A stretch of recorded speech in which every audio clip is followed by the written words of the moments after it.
तो आज हम करने वाले चैप्टर माइक्रो ऑर्गेनिजम्स। तो सबसे पहली बात, माइक्रो ऑर्गेनिजम्स होते क्या हैं? माइक्रो ऑर्गेनिजम्स बहुत ज़्यादा छोटे वो होते हैं, कोई क्रिएचर्स होते हैं, लिविंग क्रिएचर्स।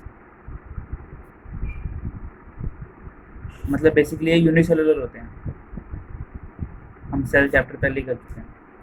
यूनिसेलुलर होते हैं और इनको ऑब्जर्व करने के लिए माइक्रोस्कोप की नीड होती है। माइक्रोस्कोप क्या करता है, जैसे यहाँ पे जो भी चीज़ होती है ना, इसको बहुत मैग्नीफाई करके इधर से आपकी आइज़ में भेजता है और यहाँ से आप देख लेते हो। तो माइक्रोस्कोप में ऐसे कुछ भी रखने देते हैं, उसके लिए पूरी स्लाइड तैयार करनी पड़ती है। यहाँ पे जो ऑब्जेक्टिव लेंस लिखा है, इसके नीचे यहाँ पे हम स्लाइड लगाते हैं, जो वाइट कलर की स्लाइड है। ये स्लाइड क्या करती है, इस स्लाइड के ऊपर हम बिल्कुल साफ क्लीन क्लॉथ से पहुँच के सैंपल को रखते हैं और उसके ऊपर उसको ग्लास से कवर कर देते हैं, जिससे कि वो गंदा ना हो, उसको कोई कंटामिनेशन ना हो। और उसके बाद हम उसको देखते हैं। बिल्कुल यहाँ से देखो, यहाँ से सनलाइट यहाँ से आती है मिरर पे और फिर रिफ्लेक्ट होकर यहाँ पे जाती है और वो लाइट से पूरा बैकग्राउंड लाइट हो जाता है और फिर जो भी यहाँ पे जो भी चीज़ होती है वो डार्क रहती है, तो इससे हम देख पाते हैं। ये बेसिकली मैकेनिज्म है। अब टाइप्स ऑफ माइक्रो ऑर्गेनिजम्स में क्या क्या आता है, देखो माइक्रो ऑर्गेनिजम्स बेसिकली हमारे पास जो भी सारी चीज़ें हैं उनको कुछ कुछ पार्ट्स में डिवाइड किया गया। देखो माइक्रो ऑर्गेनिज्म को डिवाइड किया गया, पहला हमारा क्या है, बैक्टीरिया। बैक्टीरिया के अंदर डिवाइड किया गया। दूसरा क्या है, देखो दूसरा क्या है, प्रोटोजोआ।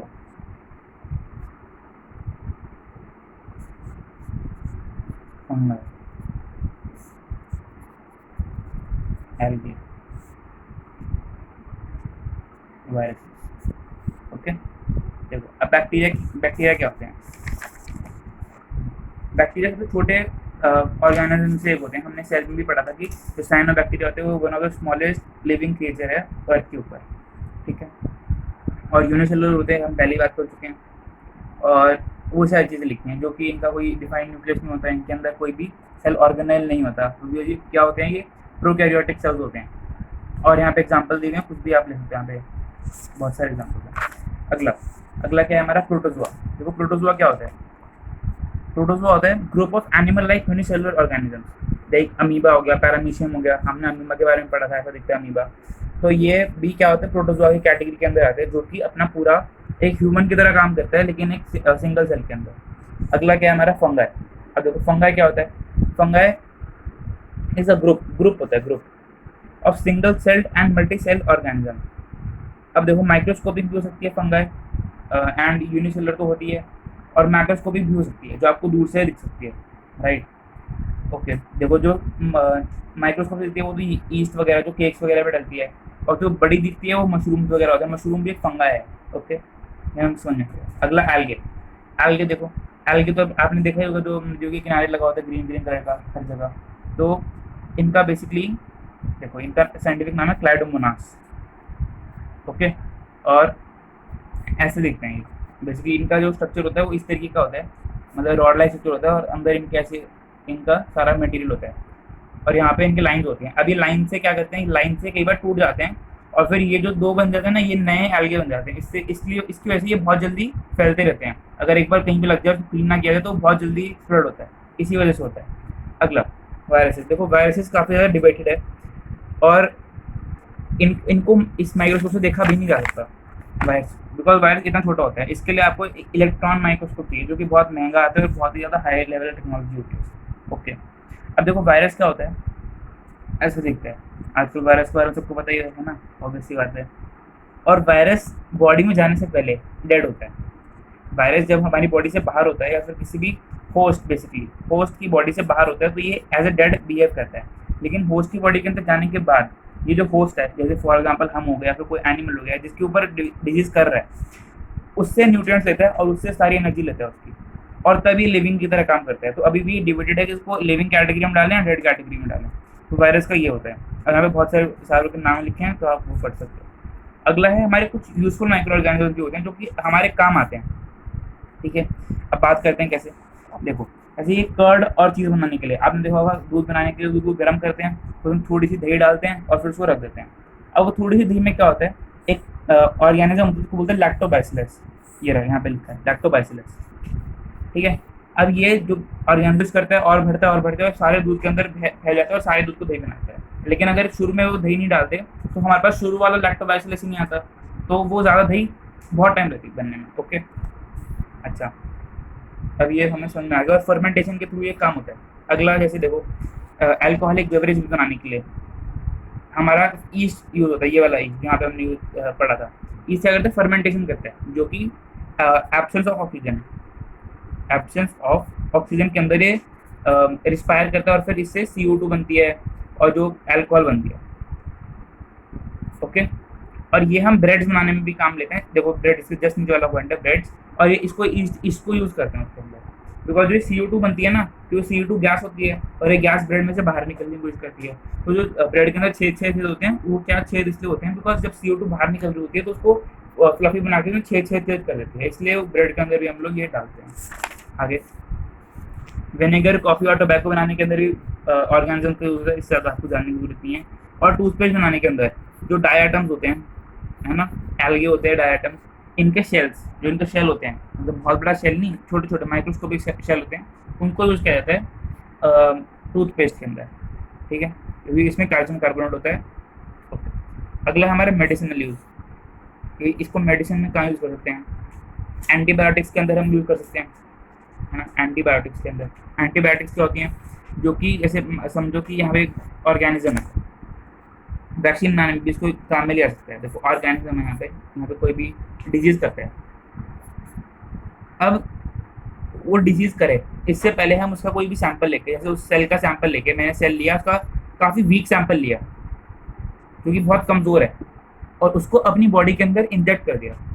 अब वो जो बहुत वीक वाला होगा, जब ये हमारी बॉडी में जाएगा तो हमारी बॉडी इसके अगेंस्ट एंटीबॉडीज बना देंगी, इस टाइप के सेल की वजह से, और ये इन्फेक्ट नहीं कर पाएगा बिकॉज बहुत वीक है।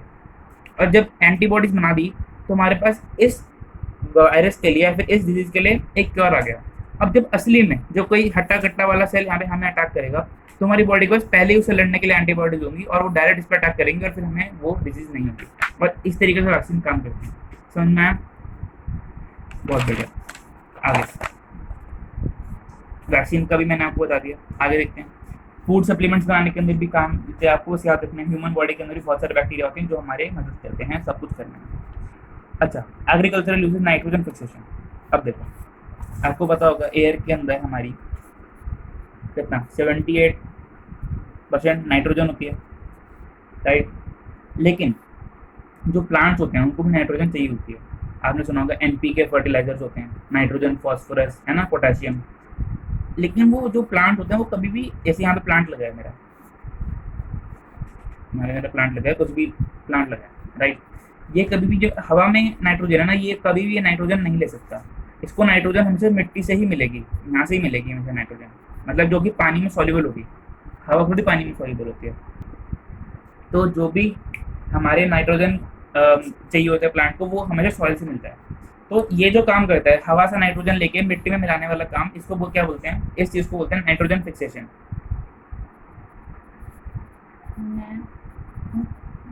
नाइट्रोजन फिक्सेशन मतलब नाइट्रोजन को काम की चीज़ में फिक्स कर दिया। मतलब अभी तो ये हवा में उड़ रहा था, कोई फालतू का चीज़ था, और उसको काम की चीज़ में हमने फिक्स कर दिया, तो नाइट्रोजन फिक्सेशन इसको बोला जाएगा। ओके, अब देखो इसको जो काम करते हैं ये सारा काम, ऐसे कुछ स्पेशल बैक्टीरिया होते हैं, तो वो वाले बैक्टीरिया के कई बार क्या होता है, जैसे देखो एक प्लांट है, इसके यहाँ पे रूट में नोड्स होते हैं रूट में, कई बार कई जगह मोटी मोटी रूट्स होती हैं, उस नोड्स के अंदर वो बैक्टीरिया रहते हैं। और ऐसे प्लांट्स को क्या बोला जाता है, ऐसे प्लांट्स को बोला जाता है लेग्यूमिनियस प्लांट। एग्जाम्पल, जो हमारे पास जो पल्सेस होती है, जो दाल होती है, उसके जो प्लांट्स होते हैं वो सारे लेग्यूमिनियस प्लांट्स होते हैं। तो मतलब अगर नाइट्रोजन मिट्टी में कम है तो आप उस मिट्टी के अंदर क्या करो, दाल उगा दो, तो दाल भी उग जाएगी पहली बात तो, और दूसरी बात जो नाइट्रोजन है उसका भी काफ़ी ज़्यादा इनटेक यहाँ पे आ जाएगा। और जो ये बैक्टीरिया होते हैं, इनका नाम क्या होता है, इनका नाम होता है राइजोबियम बैक्टीरिया, और ये काम होता है लेग्यूमिनस प्लांट्स के अंदर मिलते हैं। और इस पूरी साइकिल को, जो नाइट्रोजन हमारे पास यहाँ पे ग्राउंड है, ये नाइट्रोजन हवा में है, यहाँ पे फिर प्लांट्स में नीचे आई और फिर दोबारा ऊपर चली गई, फिर दोबारा नीचे आ गई, इस पूरी चीज़ को क्या बोलते हैं, नाइट्रोजन साइकिल बोलते हैं, नाइट्रोजन साइकिल। ओके, यहाँ पे देखो, सबसे पहले तो यहाँ पे हमारे पास एटमॉस्फेरिक नाइट्रोजन है, जो हवा में नाइट्रोजन है, और ये जो लाइटनिंग हुई और नाइट्रोजन फिक्सेशन बैक्टीरिया हुए, है ना, इसकी वजह से ये अंदर आई, सॉइल में आ गई, राइट। जो रूट के अंदर बैक्टीरिया है उसकी वजह से और नाइट्रोजन आ गई, बहुत बढ़िया। जो प्लांट्स की एक्सक्रीशन होती है, एवरीथिंग होती है, वो जब अंदर डिकम्पोज होती है उसके अंदर भी नाइट्रोजन होता है ना। ये अभी यहाँ से भी आ गई, सब कुछ हो गया। और जब फिर प्लांट्स ने छोड़ा फिर जो भी कुछ दूसरे बैक्टीरिया ने दोबारा उसको एटमोस्फेरिक नाइट्रोजन में कन्वर्ट कर दिया। दूसरे बैक्टीरिया भी होते हैं जो उसको अंदर नीचे की नाइट्रोजन को ऊपर का बनाते हैं। तो ये पूरा साइकिल चलता रहता है इस तरीके से। देखो अब कुछ, अभी हमने यूजफुल की बात करी, अभी कुछ हार्मफुल ऑर्गेनिजम्स भी होते हैं। अब देखो जो डिजीज कॉज करते हैं, ह्यूमन बींग्स के अंदर जो डिजीज कॉज करते हैं, ऐसी जनरली कम्युनिकेबल डिजीज होती हैं और इनको क्या बोलते हैं, पैथोजन बोलते हैं कि किस के थ्रू हो रही है डिजीज, राइट। तो आपको ये टेबल पूरे का पूरा एज याद करना है। मैं समझा रहा हूँ इस टेबल को। देखो पहली डिजीज मलेरिया। मलेरिया किससे होती है आपको पता है, मस्किटो से होती है। कौन से मस्किटो से, फीमेल एनोफिलीज मस्किटो से होती है। क्या कौन सा उसका वो है हमारा mode of transmission, protozoa, right. Preventive measures क्या है कि मस्किटो को बड़ा ना होने दो, पानी साफ रखो, ये सब जो गवर्नमेंट बताती है। अगला कॉलेरा। कॉलेरा किससे होती है, गंदा खाना या पानी पीने से, राइट। हरे बैक्टीरिया से होती है। और इसका प्रिवेंशन क्या क्या, अच्छे जगह से खाना खाओ, साफ पानी पियो, ऑल दोज थिंग्स। अगला टाइफाइड। टाइफाइड कैसे होता है, गंदा खाना खाने से, दोबारा बैक्टीरिया, दोबारा सेम प्रिवेंशन। अगला ट्यूबरक्लोसिस। ट्यूबरक्लोसिस किससे होता है, एयर से, गंदी एयर से, राइट, और बैक्टीरिया। और इसकी प्रिवेंशन क्या है, वैक्सीनेशन। इंडिया में बहुत ज़्यादा वैक्सीनेशन होती है टीबी की, तो आप वहाँ से करा सकते हो। अगला रिंगवॉर्म। रिंगवॉर्म फंगस होती है ना, पूरा कई बार पैरों में हो जाती है, फिर आपको दवाई लगानी पड़ती है, उसके बाद वो ठीक हो जाती है। तो आपको किसी इन्फेक्टेड पर्सन से आ जाए या फिर डायरेक्ट कॉन्टैक्ट हो जाए तो हो सकता है। तो इसका क्या वो है, प्रिवेंशन कि साफ रहो, राइट, बस ये सब है।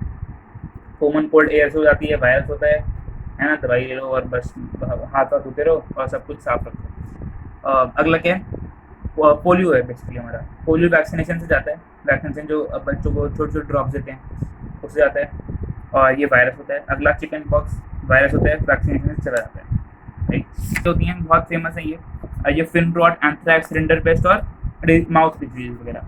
और ये कहाँ पे होती हैं बेसिकली, इन ये तीन कैटल कौन सी जो मिल्क देती हैं, मिल्क काउ हो गई, बुल हो गया, कैमल हो गया, शीप हो गई, ये सब बेसिकली कैटल ये होते हैं। और फिन रॉट कहाँ होता है, फिश में होता है।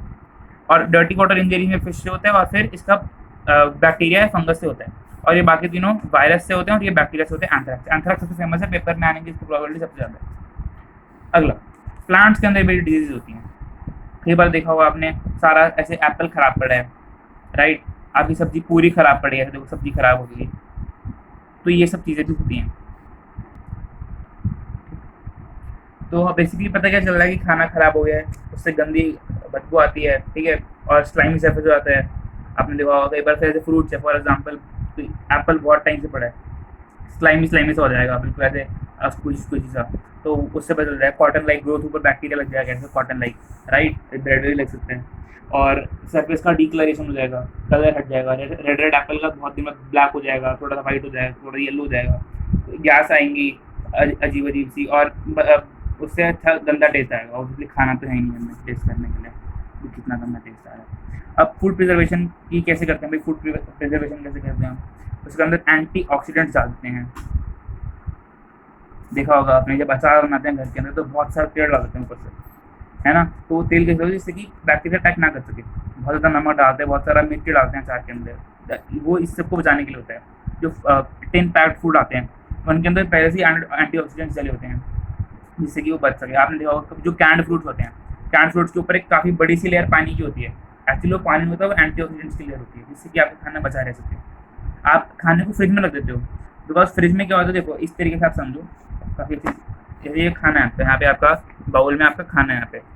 अब खाने को जो बाहर रहेगा तो ऑक्सीजन यहाँ पे आराम से अटैक कर पाएगी, बिकॉज यहाँ पे टेम्परेचर अच्छा रहता है, तो ऑक्सीजन अपना बॉन्ड तोड़ देगी और फिर यहाँ पे अटैक कर लेगी। लेकिन आप इसको फ्रिज में रख दो, यहाँ पर टेम्परेचर क्या होगा, कम हो गया, तो बॉन्ड तोड़ने के लिए उसको एनर्जी नहीं मिली।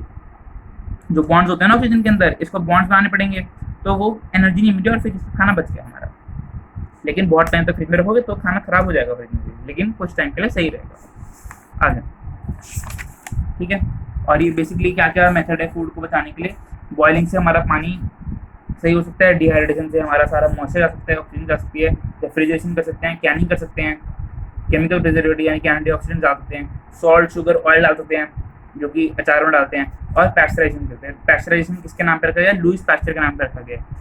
जो दूध होता है ना हमारा, जो अमूल दूध होता है, मदर डेयरी दूध होता है, वो उसको पैस्चराइज करते हैं। वो क्या करते हैं, पहले उसको बहुत ज़्यादा गर्म करते हैं, और जैसे ही गर्म करते हैं उसको तुरंत एकदम से बहुत ज़्यादा ठंडा कर देते हैं, और ऐसा करने से सारे बैक्टीरिया मर जाते हैं। ठीक है, और ये हम कर सकते हैं।